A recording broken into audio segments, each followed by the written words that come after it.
అందరికీ నమస్కారం. నా పేరు Rammurthy Reddy, managing director Agriyans private limited. ముందుగా రైతు సోదరులకు, డీలర్ మహాశయులకు స్వతంత్ర దినోత్సవ శుభాకాంక్షలు. మన దేశం వ్యవసాయ రంగంలో ఇప్పటికీ చాలా అభివృద్ధి చెందుతుంది. ఆ అభివృద్ధిలో మన అగ్రియన్స్ మీకు ఎప్పుడూ తోడుగా ఉంటుంది. ఈ వ్యవసాయ అభివృద్ధిలో మన రైతుల యొక్క కష్టం చాలా ఉంది. ఆ రైతుల యొక్క కష్టానికి తోడుగా ఉండడానికి అగ్రియన్స్ ప్రైవేట్ లిమిటెడ్ గత 2 సంవత్సరాలుగా ఎన్నో నాణ్యమైన ఉత్పత్తులను రైతుకు చేరవేయడంలో కృషి చేస్తుంది.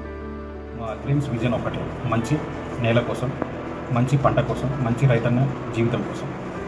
2047 సంవత్సరానికి ఆరోగ్యకరమైన సుస్థిరమైన వ్యవసాయం అభివృద్ధి చెందడంలో అగ్రియన్స్ ప్రైవేట్ లిమిటెడ్ దాని బాధ్యత నిర్వర్తించడానికి రెడీగా ఉంది. అగ్రియన్స్ కుటుంబ సభ్యులకి, రైతులకి మరియు దేశ ప్రజలందరికీ 80వ స్వాతంత్ర దినోత్సవ శుభాకాంక్షలు. 80వ స్వతంత్ర దినోత్సవ శుభాకాంక్షలు. 80వ స్వాతంత్ర దినోత్సవ శుభాకాంక్షలు. Happy independence day. Happy independence day from Agriyans. Better farming, better living. అందరికీ మరొకసారి స్వతంత్ర దినోత్సవ శుభాకాంక్షలు. ధన్యవాదాలు.